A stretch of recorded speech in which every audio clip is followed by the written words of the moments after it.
오늘 함께 묵상할 말씀의 주제는 큰 슬픔 앞에 더 큰 찬송을 하다, 이런 욥의 경고를 통해서 오늘 감사의 본질과 감사의 방향을 하나님 말씀을 통해서 함께 나누기를 바랍니다. 제목을 함께 마음을 담았으면 좋겠습니다. 큰 슬픔 앞에서 더 큰 찬송을 하다, 이것이 감사의 위력입니다. 오늘 말씀을 통하여 내용을 함께 살펴보겠습니다. 살다 보면 그 어떤 사람이 너무 소중한 거예요. 그래서 이렇게 말합니다. 나 너 늙는 것도 아까워. 그러니까 그분이 너무 소중해서 그가 나이 먹어 늙는 것도 아까운 거예요. 그래서 이런 말을 합니다. 네가 늙지 않고 늘 내 곁에 있으면 좋겠어. 이런 인물이 있다는 겁니다. 여러분 어떻습니까? 우리가 살아가면서 그 누구한테 어떤 삶의 궤적이 아름다우면 나한테 감동을 경험한 또는 은혜를 경험한 많은 종들은 내가 아까운 거예요. 이러니까 내가 늙는 것도 아까운 거예요. 너무 소중해서. 그래서 하는 말이 뭐죠? 너는 안 늙었으면 좋겠어. 늘 늙지 않고 죽으니까 내 곁에 있어서 내가 널 보고 즐거웠으면 좋겠어. 이런 인물이 있다는 거예요. 여러분 그런 존재가 있는지 모르겠습니다. 아니 내 곁에 정말 너는 늙으면 안 돼. 내가 늙는 게 아까워. 네가 늙지 않고 내 곁에 오래 있으면 좋겠어. 이렇게 말할 정도의 사람이 있다면 참 복 있는 자입니다. 그리고 그런 삶이 되어서 누구한테 이런 말 들었다면 여러분 정말 복된 자입니다. 여러분 혹시 그런 분이 있습니까? 여러분들 주위에. 없다는 항의가 들어왔습니다. 좋습니다. 저는 욥 같은 인물이 있으면 참 좋겠다, 이런 마음을 가져봅니다. 우리가 알다시피 욥은 말 그대로 우리가 상상 못할 고통을 겪은 자입니다. 슬픔이란 말로 표현하기 어려운, 고통이란 말로 다 담을 수 없는 삶의 내용을 바라보면 이럴 수 있을까? 한 개인이 겪는 고통의 질량을 본다면 지구보다 무거울 정도의 고통을 겪은 것이 바로 욥이 아니겠습니까? 그런데 오늘 우리가 알잖아요. 그 고통과 엄습된 재앙 속에서 그는 굴하지 않고 오히려 여호와를 찬송했다는 겁니다. 슬픔을 걷지만 그가 드린 찬송은 더 컸다는 겁니다. 바꿔 말하면 감사의 영을 통해서 재앙을 또는 고통을 제압했던 이런 중심에 욥이 서 있다는 것이 아니겠습니까? 이런 종이 제 곁에 있다면 저는 감히 말할 거예요. 너 안 늙었으면 좋겠다. 너 늙는 것도 아깝다. 내 곁에 오래 머물러서 나하고 담소할까? 이렇게 말할 만큼의 욥은 위라고 생각을 합니다. 오늘 감사절기를 맞이해서 앞에 추수가 들었지만은 우리는 농사하지 않기 때문에 감사의 방점을 두고 오늘 말씀을 함께 나누기를 바랍니다. 자, 욥의 아름다움을 통해서 오늘 감사의 그 본질을 함께 경험하기를 바랍니다. 말씀을 증언합니다. 현대 미국 내에서 가장 덕망을 받는 정치 평론가가 있습니다. 그 이름이 바로 닐 게블러입니다. 이 닐 게블러는 정치 평론가인데 그의 말은 굉장히 감동을 주어요. 그런데 어느 날 그가 시사 프로그램에 나가서 함께 대담할 때에 이렇게 말한 적이 있습니다. 21세기의 현대 사회를 끌어가는 것은 신도 아니고 신념도 아니고 가치도 아니라 오락이다. 여러분 한번 내용을 한번 음미해 볼까요? 그 닐 게블러는 말하는 거예요. 내가 살아보니까 미국 뉴욕 한복판에 서보니까 시카고 또는 필라델피아 여기 살아보니까 내가 느끼겠다는 거예요. 21세기 전 세계, 좁게는 미국이죠.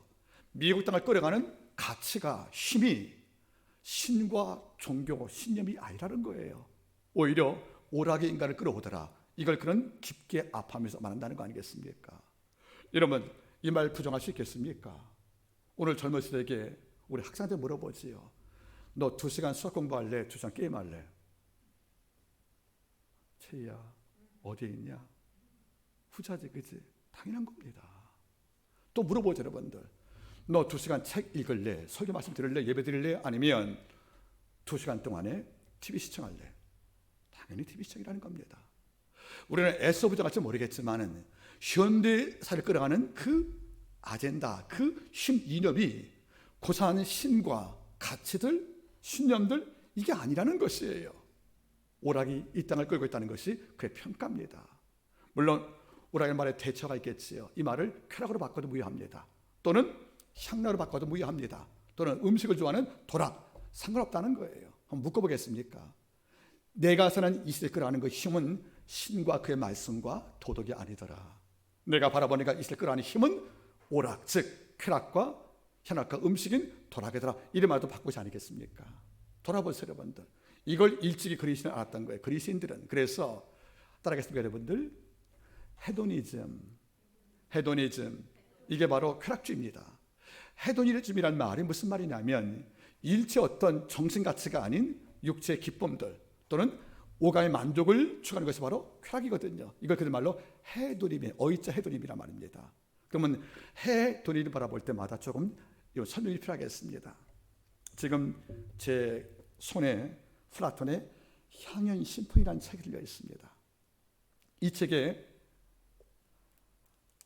가운데를 보면 티오티바라는 여사제와 소크라테스가 대화하는 장면이 나오는데 여기서 놀란 말이 나와요. 이른바 에로스의 탄생이 등장하는데 그 내용을 잠시 보면 그 뜻을 이해할 수가 있다고 생각합니다. 이 책에 의하면, 성경 아닙니다. 이 책에 의하면 아프로디테 생일날에 많은 자가 초청을 받는 거예요. 축제니까. 많은 자가 축제할 때 와서 음식을 나누고 암브로시오스인가 넥타를 갖던 신 음식을 먹고 있는데 뒤늦게 한 여자가 찾아온 거예요. 그 일이 바로 페니아입니다. 우리말로 결핍, 가난이라는 뜻이에요. 그래서 페니아가 와서 보니까 먼저 온 자가 다 먹어버린 거예요. 음식들을 늦게 왔기 때문에. 이러니까 가뜩인 결핍신인 페니아가 왔을 경우에 내가 먹을 음식이 안 남았으니까 화가 안 나겠습니까? 그래서 여러분들 원망과 욕을 많이 한 다음에 밖을 나가보니까 나무 아래 누가 자고 있는 거예요. 남자가 배가 불러가지고 많이 먹어서 그 남자이 바로 포로스입니다. 그들 말로 풍요란 뜻이에요. 그러니까 늘 못 먹어서 배고팠던 페냐 여신은 많이 먹고 잠자고 있는 포로스가 참으로 부러운 거예요, 여러분들. 그래서 이리 생각을 합니다. 내가 저 남자 결합하면 일병에서 굶주린 겠구나. 그래서 포로스를 범합니다, 여자가. 그래서 여러분들 낳은 자식이 바로 에로스라는 거예요. 그럼 무슨 말입니까?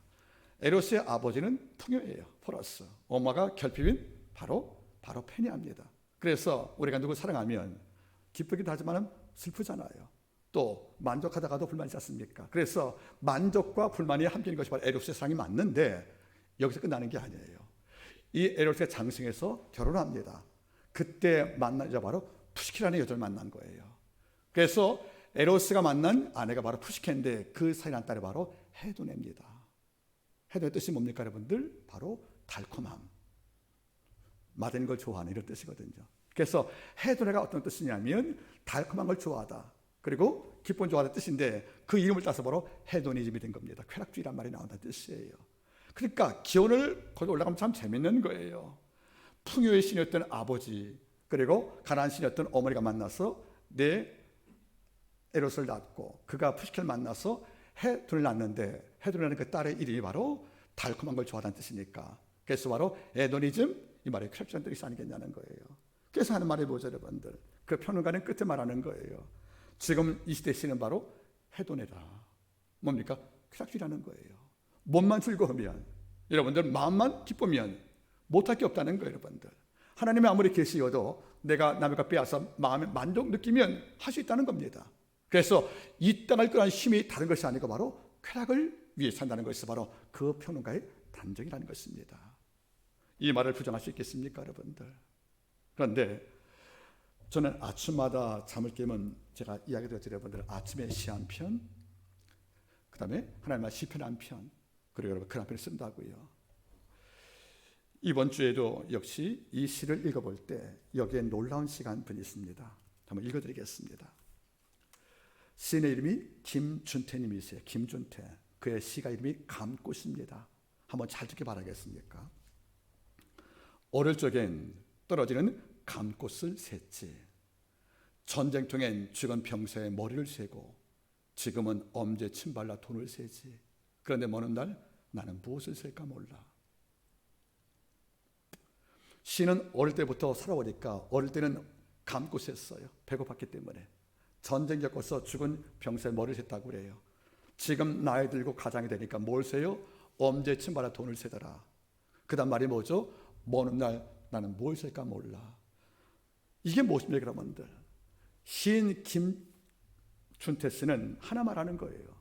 이 시간 우리가 아무리 부정해도 돈이라는, 황금이라는 이걸로 쾌락을 사기 위해서 황금을 돈 세고 있는 이런 시대라고 평가하는 것이 아니겠습니까? 시인은 말하는 거예요. 이 시대가 어떤 시대냐? 엄지에 침 발라 돈 세시라는 것이 아니겠습니까? 그럼 우리가 돈을 왜 버는 거예요? 좀 더 부유해지고, 좀 더 많이 갖고, 좀 더 편하고 싶고, 더 나가서 여러분들 하고 싶은 거 하려고 돈 버는 것이 아니겠습니까? 그럼 마지막은 뭡니까? 쾌락하는 것이 아니겠다는 거예요. 바꿔 말하면 이 시대를 끌어안는 힘이 우리는 신 같지만, 하나님 말씀 같지만 냉정히 따지면 엄지에 손발아 돈을 세는, 그 돈 갖고 쾌락을 사는 이런 헤도니즘, 쾌락주의가 이 땅에 신이 알겠는가, 이런 평가를 우리는 부정할 수 없다, 그런 말입니다. 그런데 욥은 이와 역주행을 했습니다. 모두가 돈을 셀 때에 하나님 말씀을 묵상을 했습니다. 모두가 쾌락을 추구할 때 그는 순정과 정직을 택했습니다. 그리고 하나님을 기쁘게 했고 악을 멀리했다는 겁니다. 모두가 동쪽에 있는 쾌락을 추구할 때 그는 서쪽에 남아있는 외로웠던 하나님의 말씀을 선택했기 때문에 하나님의 말씀마저 이런 자가 세상에 아주 없다고요. 하나님을 볼 때 모두가 다 헤도니즘, 돈을 세며, 그리고 여러분들 쾌락을 추구하며 만족을 추구할 때 하나님은 슬펐습니다. 한 구석 바라보니까 우주 땅에 욥이 있는 거예요. 그를 바라보니까 뭐가 있습니까? 그는 돈 세는 것도 물론 중요하지만 하나님 말씀을 경작을 했고요. 그래서 성경 말씀하는 거예요. 저가 순전하며 정직하며 여를 경외하며 악에 떠난 자가, 이런 자가 이 땅에 없다고 말씀하고 그의 행사가 항상 그랬다고 평가하는 것이 아니겠습니까? 이러니까 가끔 느끼는 거예요. 욥을 볼 때마다 기도할 제목도 없지만 절망도 합니다. 어떻게 이렇게 살 수 있을까? 같은 사람으로서. 만약에 여러분들 욥이 제 곁에 계시다면 저는 이런 말씀을 드릴 거예요. 당신 늙는 게 아깝다. 늙지 말고 내 곁에 오래 남아달라. 그런 말을 할 수 없겠습니까? 그러면 욥이 이렇게 아름다운 영성을 간제가 하나님께 평가를 받았는데 그 욥의 인격과 신앙의 기저에는 무엇이 남아있었습니까? 바로 송축의 신앙, 감사가 남아있다는 겁니다. 오늘 그 욥의 감사를 통해서 우리의 감사 질량을 재보시고 비교하시면서 우리의 감사 아름다움을 채우시기를 부탁을 드리겠습니다. 욥은 압니다. 욥이 부모가 누군지 모르겠어요. 단지 욥으로 등장하는데 욥기에 언급된 그 단어 문장을 보면 창세기 단어와 유사합니다. 그래서 우리는 가끔 말하지요. 모세와 같은 시대가 아니겠는가. 이거 평가할 만큼 오래된 고대 인물인 거예요. 우스가 어딘가는 지금도 많은 평가가 있는데 아마 지금 땅으로 암몬 땅 정도가 될 것만 같습니다. 자, 그러면 그 땅에 욥이 등장합니다. 그를 성경 말씀하지요. 성경은 세 가지 정보를 줍니다. 하나는 그가 부자였다는 거예요. 첫째는 뭐죠, 여러분들? 양이 7천이래요. 그러면 7천 마리 양의 저를 짜보실래요? 양이 만든 우유, 이른바 산유우유죠, 여러분들. 이거 굉장히 비싼 겁니다. 일반 우유가 여러분들 심장에 부담이 온다면 양에는 산유는 굉장히 고급 아니겠습니까? 이걸로 팔면 엄청난 비용을 얻거든요, 여러분들. 수익을. 그러면 양이 7천이래요, 여러분들. 약대가 3천이래요. 약대는 어디 쓰는 것입니까? 술에 끓는 거. 그러면 3천 마리의 약대가 끓 만큼 농산물이 많다는 거잖아요. 시장에 팔 때 그죠, 여러분들. 우리 같으면 여러분들 술에 한 그릇면 된다. 뭡니까, 여러분들? 이런 과일 팔 때 약대가 몇 개의 수를 매는 것이니까 3천 개 수를 맨다는 것은 농산물 땅에 저기 많다는 부자 아니겠습니까? 그러니까 본문에 기록된 문자에 감춰진 내용을 본다면 엄청난 땅을 가진 부자라는 뜻이에요, 여러분들. 소가 500개월이고 여러분들 암소가 또 500개월입니다. 염소까지라도 종도 많다고 말합니다. 그러면 욥은 거부였습니다. 그럼 부자가 어떤 실수를 범합니까? 오만하거든요. 부자는 자칫 물질을 신삼거든요. 그런데 성경은 두 번째 정보를 줍니다. 그가 여호와 앞에 순전했다는 거예요. 정직했다는 거예요. 여호와를 경외했다는 거예요. 악을 놨다는 거예요. 흔히 부자가 범하는 실수, 돈 때문에 사람을 하찮게 대하고 내가 가진 부 때문에 마치 이를 못한 자를 함부로 대하는 이런 오만과 이런 아집이 발견되지 않고 있다는 거예요. 부와 경건이 조화가 된 이른바 아마샤, 조화가 된 영성을 갖고 산다는 것이 아니겠습니까? 이게 어려운 문제예요. 여러분들 가난할 때 매일 기도하잖아요. 물질 때문에. 통장 1억 들어보실래요? 기도 일주일 쉰다. 이제 기도할 필요 없잖아요. 1억 들어왔으면 여러분들 물질 문제 없지 않습니까? 쉽게 말씀을 드릴게요, 여러분들. 내 아이가 대학을 들어갈 때 국락금이 보통 500 이상 들어갑니다. 그렇죠? 이게 준비가 안 되면 우리 금식한다는 거예요. 통장 1억 있습니다. 우리 기도 안 합니다. 우리에게서 인출되는 거 아니겠습니까? 이거란 말이에요.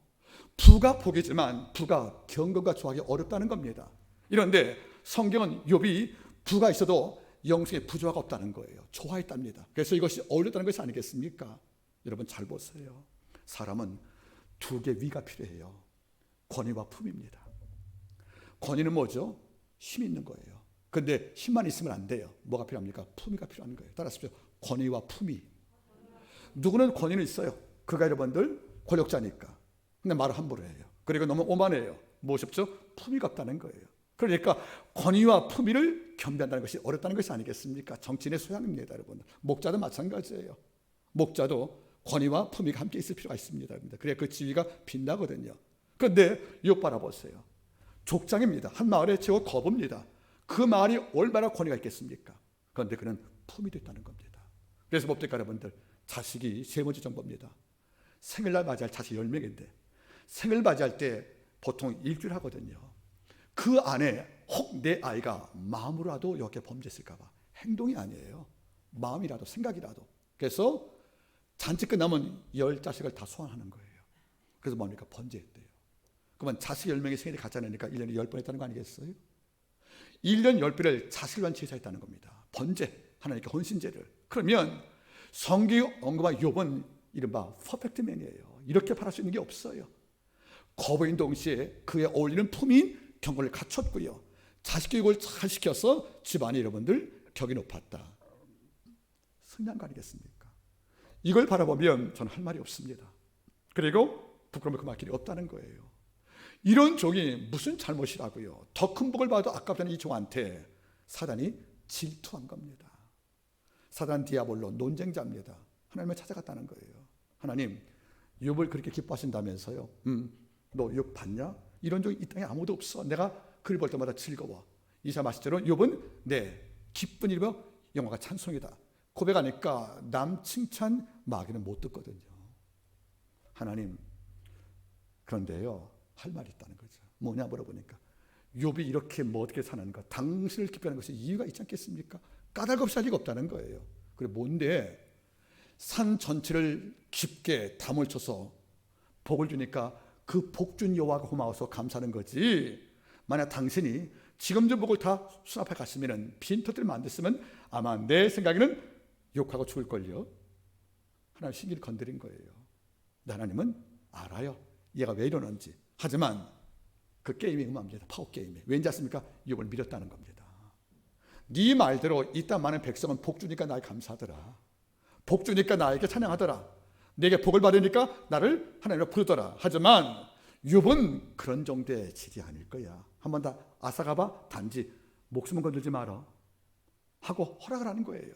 다시 말하면 욥의 모든 걸 다 빼앗아갈 경우에 빼앗긴 욥이 모든 걸 갖고 있을 때와 똑같이 하나님을 기쁘시할 것인가에 대한 그 기준점을 알기 위해서, 그 상태를 알기 위해서 하나님과 마귀 사이에 파워게임을 벌인 거예요. 하나님은 알고 있어요. 욥은 결코 어떤 복을 받아서, 즉 그렇기 때문에 감사할 것이 아니라 그렇지 않아도 감사할 거라 믿고 있다는 거 아니겠냐는 거예요. 전 여기서 느끼는 게 있는 거예요. 우리 하나님께 감사하잖아요. 노래하잖아요. 그렇죠? 하나님 높이잖아요. 그렇죠? 엘샤다이라고. 그게 혹시 여러분들 하나님이 나를 무사하게 만들어서 건강을 주어서 나를 부하게 만들어서 내가 하나님께 이런 이유 때문에 이른바 because 이것 때문에 감사했다면 마귀 말이 맞는 거예요. 하나님이 복 주니까 당신께 감사하는 거지요. 여러분 잘 보세요. 이 땅 많은 크리스찬들이 하나님께 징계받아 보실래요? 감사의 노래 반으로 축소가 됩니다. 감사의 양 반으로 감소가 됩니다. 저부터 마찬가지거든요. 이러니까 어찌 보면 마귀는 우리의 정곡을 찌른 거예요. 이 땅 많은 백성 크리스찬들, 자칭 신사다 말한 종들도 실은 복을 받은 분량 때문에 감사할 일가 많다는 걸 그는 말하고 있는 거죠. 마귀의 말이지만 우리가 한번 되새길 필요가 있다는 겁니다. 내 하나님은 달랐어요. 욥은 안 그럴 거야. 그의 감사 결과치는 달라하고 허락을 하는 거예요. 그래서 여러분들 한순간에 10자식이 다 사망합니다. 수많은 재산들이 다 사라져버리고 맙니다. 아내가 저자고 떠납니다. 마지막은 뭡니까? 몸에 악청이 왔다는 거예요. 여러분 잘 보세요. all에서 nothing이 된 거예요. 모두에서 이제는 아무것도 없게 된 겁니다. 여러분 잊지 마세요. 처음부터 가난한 사람은 더 가난해져도 큰 불만 없어요. 그냥 살아. 그죠 여러분들? 처음부터 가난했어요. 좀 더 가난한들 그렇게 힘들지 않아요. 누려왔던 자가 가난해지면 여러분들 못 견디는 겁니다. 기영재님, 큰 집에 작은 집 이사 못 가지, 그지? 큰 차 작은 차? 이게 안 되는 문제입니다, 여러분들 당장. 그게 뭔지 아십니까? 관세도 이러는 거예요. 근데 욥은 전부를 가진 자예요. all. 그리고 전부가 지금 nothing이 됐어요. 그럼 몸도 감당 못 합니다. 그러면 상실감, 박탈감들, 그리고 또 한 가지 뭔지 아십니까? 내가 단순한 고통도 아니고 전부를 빼앗기는 자식이 죽어서 10개 무덤을 만들었고요. 몸에 악창나서 여러분들 움직이지 못하고 아내가 떠난 혼자가 되었고요. 수많은 재산이 상실해서 매니 끼니를 걱정하게 되었습니다. 그러면 이렇게 고통을 당한 이유가 스스로가 알고 있다면 이게 인정이 되겠지만 자기는 주 앞에 큰 범죄한 게 없거든요. 즉 실수가 있을지 몰라도 이렇게 엄청난 재앙을 받을 만큼 일한 적 없다고 생각하는 그 마음 때문에 더 괴로운 것이 아니겠냐는 거예요. 이런 과거에 언급하죠. 옛말에 화불단행이라고. 화가 혼자 오잖아요. 직장 일하니까 몸도 아프네요. 몸 아프니까 여러분들 주인이 방패라고 그러네요. 그러니까 화는 혼자 오잖아요. 불단행, 혼자 오지 않는 거란 뜻이에요. 여러분들 욥 겪은 네 재앙을 보겠습니까? 아내가 떠나는 거 큰 고통이에요. 이것도 견디기 힘든데 자식이 죽었어요. 재산이 다 상실됐어요. 몸도 아파요. 네 가지의 재앙 가운데 하나만 겪어도 우리 못 삽니다. 그런데 이 재앙이 거의 짧은 시간에 함께 밀려온 거죠. 쓰나미처럼. 감당할 수 있겠습니까? 이 순간에 마귀는 미소 지었을 거예요. 이제 욥이 어떻게 말하는가 한번 들어보실래요? 보면 당신을 욕하고 죽을 겁니다. 순전 버릴 것입니다. 기대했는데 욥은 두 마디 합니다. 자 보십시오 여러분. 욥기 1장 20절. 욥이 일어나 겉옷을 찢고 머리털을 밀고 땅에 엎드려 그다음 말이 뭡니까? 경배하며. 지금 경배할 수 있어요 여러분들. 경배를 월십 예배드렸다는 겁니다. 하나님을 찬양했다는 거예요. 모든 걸 다 잃어버린 빈 껍데기가 앉아서 뭐 하는 것입니까? 경배했대요. 그리고 죄를 쓰고 머리를 밀었다는 것은 뭐죠? 죄인의 신분을 갖고 내가 이유는 모르겠지만 하나님 이유가 있겠죠 하고 예배했다는 거예요. 우리는 많이 알잖아요. 어려움 당할 때 담임 목사가 부탁하거든요. 예배 드릴까? 그러면 힘들어서 다음에 할게요. 이게 우리 마음인 거예요. 정말 일이 너무 어려워서 마음이 지옥이 되어지고 정말 문 밖에 나가기 싫을 만큼 머리 감기 싫고 시에서 싫을 만큼 어릴 때가 있단 말이에요 여러분들. 이런데 이 고통에 눌려서 등이 휘었는데 어느 성도가 하는 말이 뭐죠? 우리 기도 언제 갈까? 우리 예배 드릴까? 이게 섰듯 이해가 안 나온다는 겁니다. 보세요 여러분들. 그가 엎드려 경배하며. 경배를 어떻게 합니까? 그게 우리 볼 때는 상상 예외라는 겁니다. 아브라함도 독자 이삭을 바칠 경우에 자식을 주라면서 하는 말이 뭐죠? 내가 경배하고 있다는 말하는 거예요. 믿음의 정점이 되면 경배가 삶이 되는 겁니다. 그래서 복 받으니까 감사 예배 아니라는 거예요. 복이 없어도 감사 예배가 된다는 겁니다. 그이가 뭐죠? 경배 신앙이니까. 이런 다음에 그의 언행을 잘 보세요 여러분. 어떤 표현이 되고 있는 것인가? 21절. 내가 모태에서 적신 알몸이 나왔은즉 또한 적신 알몸으로 돌아간 것은 당연하다. 주신 자가 여호와시고 취한 자가 여호와신데 여호와 이름이 찬송을 받을지어다 하고 이 모든 일에 욥이 범죄하지 아니하고 하나님을 향하여 어리석게 원망하지 않더라. 또 2장 10절. 그의 말이 어리석은 여자 중에 하나님의 말 같도다. 우리가 하나님께 복을 받았은즉 재앙도 받지 아니하겠느냐 하고 이 모든 일에 욥이 입술로 범죄하지 않았다. 여러분들 입에 파스콘 세웠다는 거예요. 원망한 나오도록 하나님께 따지며 대들지 않도록 하나님께 항의하지 않도록 하나님께 항의하고 원망한 일이 없도록 입에 파스콘 세우고 입술로 범죄하지 않고 그런 묵묵히 하는 말이 뭔지 아십니까? 그래도 하나님께서 찬송을 받으시라고 노래했다는 겁니다. 여러분 찬송의 11의 말이 뭔지 아십니까? 따라서 여러분들 마루쿠 무릎 꿇다는 뜻이에요.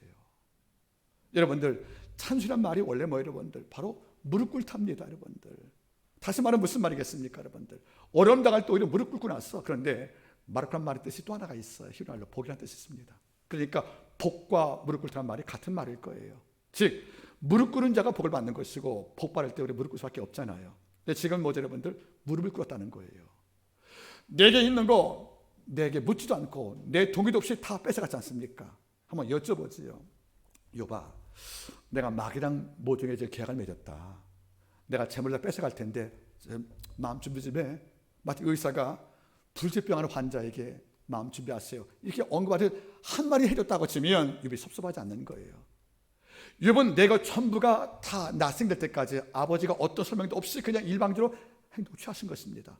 이해도 없이 나는 빈몸 된 거예요. 더 아픔이 된 겁니다.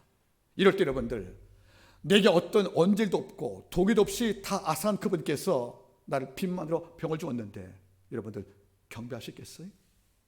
경배가 됩니까? 우리 말대로 이런 하나님이 어디 있습니까 여러분들? 이런 하나님이 이런 납득이 됩니까?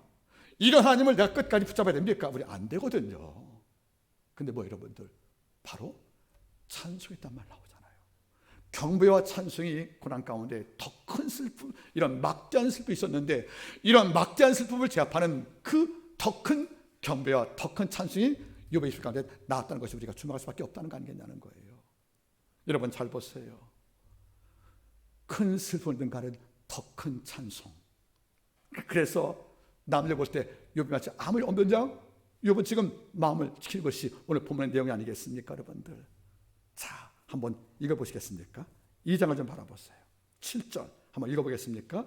시작. 사단이 이에 여호와 앞에서 물러가서 욥을 쳐서 그 발바닥에서 정수리까지 악창이 나게 했다.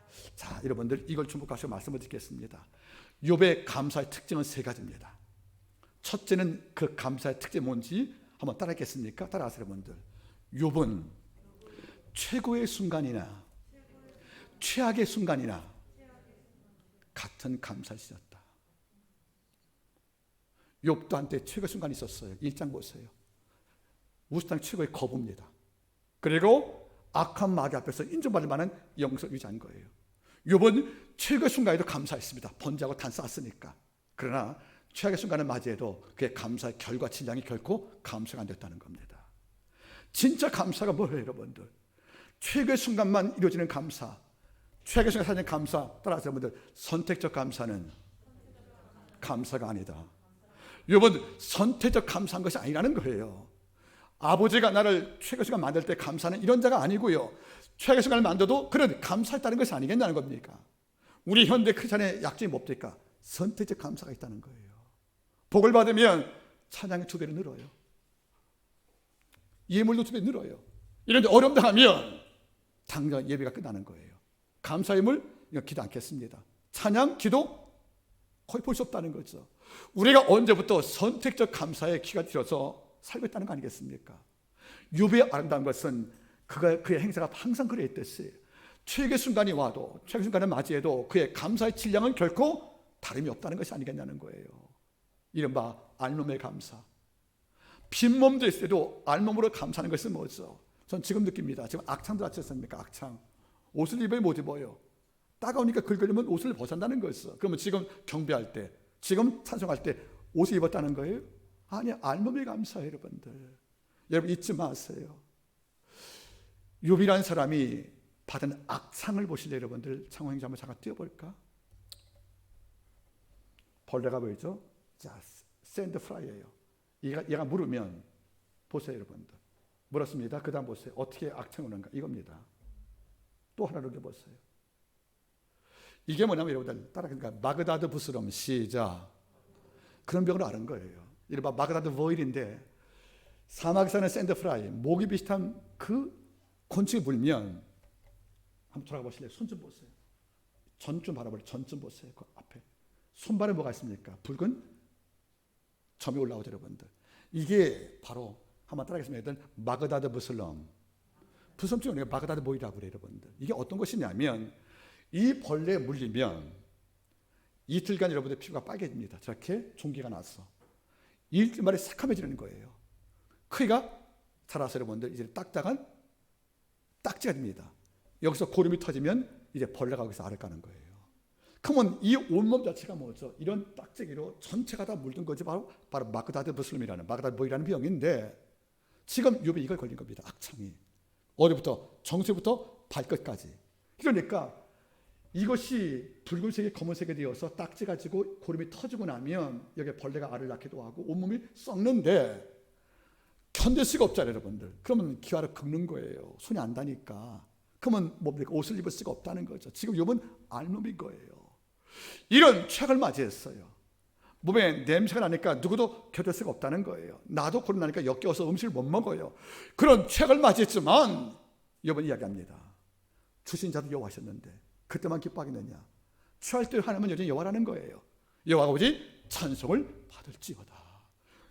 내가 원망할까 봐 입술에 파시건 세워서 입술에 원망하지 않는 이런 중심에서 욥이 경고를 지켜왔다는 것이 아니겠습니까? 우리는 감사가 너무도 거래적이에요. 상업적입니다. 뭔가 열문이 열리면 춤을 춥니다. 뭔가 이게 막히면 하나님께 따지고 하나님 없다고 할 만큼 행동할 때가 좀 있다는 것이 아니겠습니까?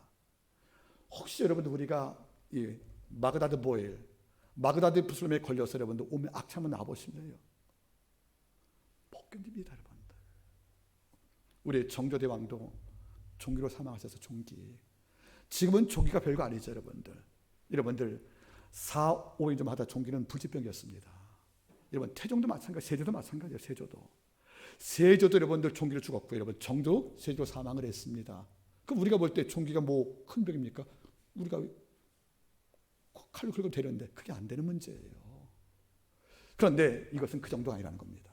그러니 욥이 알아봤던, 욥이 앓고 있는 이 마그다드 모엘, 이 병은 마약에도 죽음과 같다는 거죠.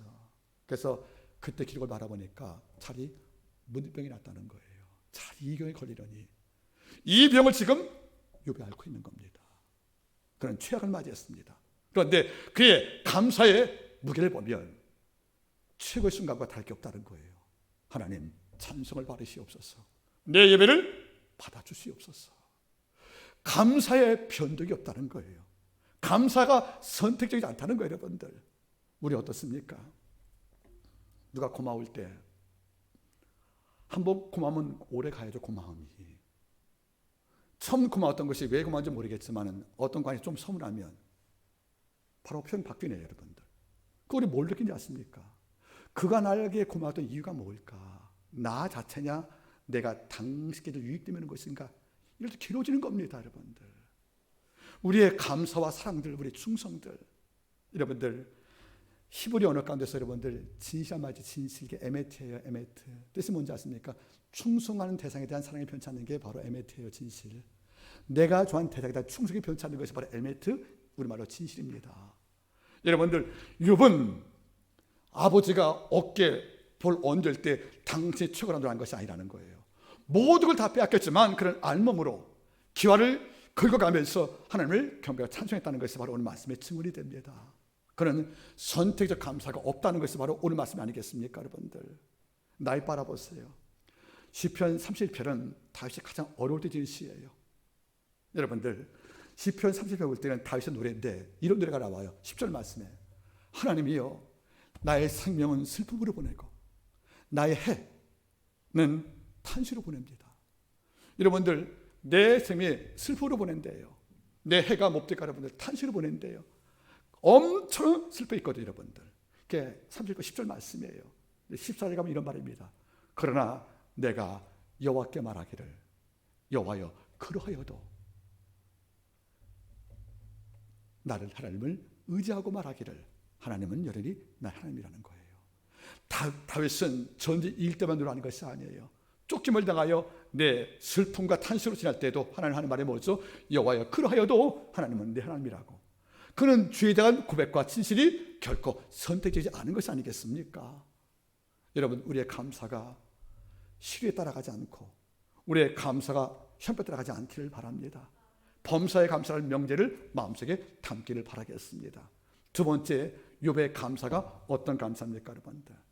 욥의 감사는 높은 수준의 격조가 있는 감사의 질이 참 높았다는 겁니다. 여러분 따라 읽겠습니까? 욥의 감사는 질과 결이 참 높았다. 오늘 우리가 뭘 느낍니까, 여러분들? 욥은 그 어려움 당할 때 이렇게 말해요. 하나님, 내가 어떤 죄를 지었기 때문에 이런 고통을 설명해 주십시오 한 적이 없다는 겁니다. 그는 아버지가 준 고통을 그냥 받아들입니다. 그리고 그 자리에 뭐 합니까? 송축과 즉 경배라는 그리고 찬송이라는 말을 함께 고백하는 거예요. 여러분 잘 보세요. 우리 한번 욥의 일상을 볼까? 욥기 10장 12절 말씀 한번 같이 보겠습니까? 욥기 10장 12절 한번 몇 장만 넘겨보세요. 욥기 10장 12절. 욥은 늘 평상시에 이런 고백을 했어요. 욥기 10장 12절 771면 준비되었습니까? 12절 시작. 생명과 은혜를 내게 주시고 권고하심으로 내 영을 지키셨나이다. 욥이 어려움 당할 때 이런 독백을 한 거예요. 하나님은 생명과 은혜를 내게 주셨고 나를 권고 즉 나를 보살핌으로 내 영을 지킴이라 고백했다는 거죠. 그러니까 뭘 느꼈냐면 욥은 이게 일상의 고백이었어요. 하나님 어떤 분이냐? 생명 은혜를 내게 준 분이고 권고 즉 파카드 나를 보살피어서 내 영을 지켰다고 이 욥은 고백을 한 거예요. 그 욥은 뭡니까? 일상에서 복이 있든 없든 간에 하나의 원칙이 있어요. 하나님은 어떤 분? 생명의 은혜를 내게 주신 분, 그리고 나를 권고 보호하사 내 영을 지킨 분.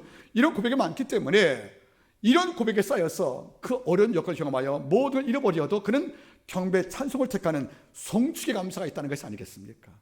여러분 잘 보세요. 감사할 때 찬양 안 나오잖아요. 목회자는 알거든요. 예비를 집례할 때 성도의 찬양 소리를 대충 내가 들어요. 물론 아주 성도가 약한 분도 계시겠지만은 은혜 있는 분들은 늘 찬양 소리가 힘있게 나와요. 또 어떤 분들은 지난주에는 찬양 소리 크게 나왔어. 이번 주는 찬양 소리가 거의 모기 소리가 나오는 거예요. 왜 그럴까? 성대 문제가 아니랍니다. 성대의 문제가 아니고 영의 문제라는 거예요. 그가 송축하기 싫다는 겁니다. 송축이 안 되는 거예요. 경배가 안 되는 겁니다. 왠지 아십니까? 그가 어느 순간에 감사의 내용을 할 이유가 없다는 거죠. 즉 감사하지 못하고 어떤 이유 때문에 광야 40년간 백성들이 하는 거 보세요. 여러분들 애굽을 나올 때 바로 왕이 홍해에서 다 죽을 때 노래했다, 춤췄다. 그리고 얼마 후에 여러분들 모세를 원망하고 돌아가자고 싸운다, 돌든다. 마라에서 물 먹으니까 또 춤췄다. 또 얼마 더 슬프니까 여러분들 또 원망한다. 철저히 광야에서 백성들이 뭔지 아십니까? 감사가 병곡이 심한 거예요. 그래서 감사의 떨어져요. 여러분들 복을 받으면 여호와를 노래하고 가난 만나 물이 없고 양식 없으면 모세를 죽이려 하고 돌아가려 하는 그 모습을 계속 연출한다는 뜻이에요. 하나님은 그 감사의 격을 평가하지 않습니다. 그건 감사가 아니라는 겁니다. 여러분들 진짜 감사가 뭔지 아십니까? 송축이에요. 사도의 심장을 바라보세요. 빌보처럼의 말씀을 증한 바울과 실라가 귀신의 힘을 통해 점치는 여정을 자유롭게 했어요. 귀신을 쫓아내서 흙맛을 못하게 한 거예요. 그러니까 전을 못 치니까 여정 둘을 고용해서 점친 복비로 살아왔던 주인이 이제 얘가 점령 입어했으니까 돈을 벌 수가 없잖아요. 그러니까 손해배상을 청구해서 바울과 실라가 옥에 갇힌 겁니다. 그런데 매도 맞았대요. 손발에 착고를 채웠다는 겁니다. 중재라는 거죠. 그러면 사도 바울이 착고를 채우고 매말 이유가 있습니까? 어쩌면 부자야 주종을 고용해서 흙마술로 점치게 해서 그 비용으로 사업을 했는 그 종의 비용이 없는 걸 할 수 없겠지만 귀신에게 붙잡혀 인생 살던 두 여자에 해방을 준 거잖아요. 그러면 어찌 보면 바울은 옳은 한 겁니다. 그런데 못 됐까 여러분들 고발당했어요. 그리고 매말렸습니다. 그리고 태형을 받고 옥에 감옥 투영되고 오늘 나올지 모르는 거예요. 내옥이니까 지하 감옥이니까. 그러면 바울이 신라가 만약에 다른 말 가졌으면 하나님 지금 당신 기지가 필요할 때인데 왜 매 말할 때 침묵하시며 작고에 치여서 끌려올 때까지 우리 뭐 하십니까? 하나님 구경꾼 있습니까? 하고 하나님께 따질 수가 있다는 겁니다. 그런데 같은 마음인 거예요. 생명과 은혜를 내게 주시고 나를 권고하심으로 내 영을 지키는 하나님을 믿었기 때문에 그는 매를 맞고 고통을 당하여 감옥에 던졌지만 밤중 되매 바울과 실라가 기도하고 찬미하며 매 많은 통증이 올라올 때 통증을 이길 만한 통증을 제압할 만한 찬송할 때 그 감사의 격은 높다는 겁니다. 감사가 안 될 경우에 감사 선택하는 이 종은 그 수준이 다를 수밖에 없다는 것이에요. 우리의 감사가 너무 얄팍하면 안 되잖아요. 이러니까 하나님께서 옥문을 열어버렸습니다. 우리가 최악에서 하나님께 끝까지 감사의 영을 택하여 격주에 감사할 때 아버지는 나를 가둬두고 문을 열기만 것이 아니겠습니까? 여러분 잊지 마십시오. 욥의 감사는 최악이나 최고의 순간에도 동일한 감사가 하나님께 들려집니다. 그는 선택의 감사가 아니라는 거예요. 욥의 감사는 원망을 하지 않고 끝나는 게 아니에요. 여러분 속상할 때 원망 나오잖아요. 이것만 참는 것도 여러분들 복인데, 그래서 지금도 다시 말할게요. 어려움 당할 때 원망하지 않는 것도 큰 은혜예요. 사실은요. 이거 맞기 얼마나 어려운데 여러분들. 나 원망 안 했거든. 나 정말 잘하고 있는 거야. 이것도 어려운데 그 다음까지 안 되거든요. 송축 감사는 안 되거든요. 하나님, 저는 원망까지만 안 할게요. 저 그 이상 기다리지 마세요. 이게 우리 마음인 거예요. 제가 당신께 따지지 않을게요. 제가 교회 안 나갑니다. 이러면 하지 않을게요. 어렵다고. 이 정도면 오늘 큰일인데 원망을 하지 않고 따지지 않는 걸 끝나는 것이 아니라 송축했단 말이 무슨 말이에요? 그걸 넘었다는 거죠. 그게 바로 감사의 격과질이 다른 것이 아니겠습니까? 여러분들. 마지막 세 번째 더 보길 원합니다. 따라하겠습니까? 행복과 불행 사이에 다행이라는 은총도 있다. 우리는 항상 이분법이에요. 너 행복하니? 나 불행해. 너 불행하니? 행복해. 우리는 행복 불행에는 다른 게 없다고 생각합니다. 그게 아니에요. 행복 불행 중간에 뭐가 있습니까? 다행이라는 게 있다는 거예요. 여러분들, 다행이라는 것이 엄청난 은총입니다. 여러분. 우리 말이 뭐죠? 불행 중 다행이란 말일 거예요. 우리 가끔 말해요. 혜리야, 나만 행복하냐고 송사님 물어봤어요. 나 행복해. 그래서 혜리가 물어봤습니다. 그러니까 또 행복해. 근데 만약 다른 경우도 있잖아요. 나 불행해. 우리는 행복과 불행 두 가지 원칙을 갖고 사람을 평가한다니까. 자기 인생을. 그게 아니에요. 그 사이에 뭐가 있다고요? 다행이 있다는 거예요. 다행이. 여러분들, 어려움 당해도 욥이 안 죽었잖아요. 아버지가 생명을 지켜주었잖아요. 그리고 친구를 해서 여러분들 일을 해주었지 않습니까? 마지막에 여러분들 뭘 줬습니까? 2배 복을 주고 건강을 주었지 않습니까? 그러면 무슨 말입니까? 우리가 불행을 당할 때 끝났어가 아니에요. 우리가 행복할 때 됐어가 아닙니다. 아직까지 어려움 당할 때 우리에게 뭐가 있습니까? 다행이 남아있다는 거예요. 다행이라는 복이. 우리 아버지가 이런 불행 속에서 우리가 하나님 앞에 감사와 송축을 택할 때 주의 마지막 비장 카드가 뭐죠? 다행의 복을 주는 거예요. 잃어버린 것을 찾는 복들, 빼앗긴 것을 회복하는 복들, 그리고 무너진 것을 다시 세우는 복이 있다는 거예요. 여러분들, 잊지 마십시오. 인생은 행복과 불행을만 평가하는 게 아니에요. 그래서 저는 말해요. 어떻게 사니? 늘 다행으로 살아. 저 나이가 이제 많이 먹었잖아요, 여러분들. 뭐 전같이 여러분들 그렇게 몇 시간 동안 설교 못 하거든요. 힘들어서. 근데 뭐 아직은 지혜가 남아 있잖아요. 말씀이 남아 있잖아요. 이게 뭔지 아십니까? 전과 못하니까 여러분들 나는 틀렸습니까? 내가 전보다 성공 액수가 적고 내가 작년보다 돈을 덜 버니까 망했습니까? 여러분들? 그거 아니지 않습니까? 아직 뭐가 남아 있습니까? 다행히 남아 있다는 거예요. 이런 과정에서 끝까지 욥은 물질도 잃어버리고 건강 잃어버리고 아내 잃어버리고 자식을 다 잃어버렸지만 잃어버리지 않은 거 하나, 믿음이 있다는 겁니다. 그 이모자 하나가 그를 다행의 복으로 이끌어서 마지막 끝장에는 그가 두를 놓고 장수하고 있다는 뜻 하지 않습니까? 여러분들, 다시 말하겠습니다. 남과 비교할 때 내가 초라해 보일 때까 여러분 삶이. 하지만 잊지 마세요. 나는 그보다는 행복할지 몰라도 나는 다행의 은주 살고 있어. 스스로 기뻐한다면 아버지가 그 디딤돌 위에 아버지가 복의 건축을 세우는 것입니다. 말씀을 제가 맺기를 원합니다. 이 시대 끌어가는 것이 신이 아니고 말씀이 아니라는 거예요. 오락이라는 겁니다. 쾌락, 헤도니즘. 하지만 이런 삶과 역경이 바로 욥입니다. 하나님을 향한 감사 신앙이 그를 끌어왔다는 거죠. 그래서 지금도 말하는 것입니다. 우리가 이런 삶을 끝까지 우리가 보존하고 지켜나간다면 이리 말할 거예요. 집사님, 권사님, 늙는 게 아깝다. 늙지 마. 내가 팩 사드릴게. 집사님 늙지 말고 내게도 오래 해서 늙는 거 너무 아까워. 이런 평가를 누구한테 받을 만큼 우리 살아간다면 이보다 큰 복이 어디 있겠습니까? 말씀을 맺기를 원합니다. 욥의 삶은 큰 슬픔 속에서 더 큰 찬송과 더 큰 감사로 슬픔을 제압했다는 겁니다.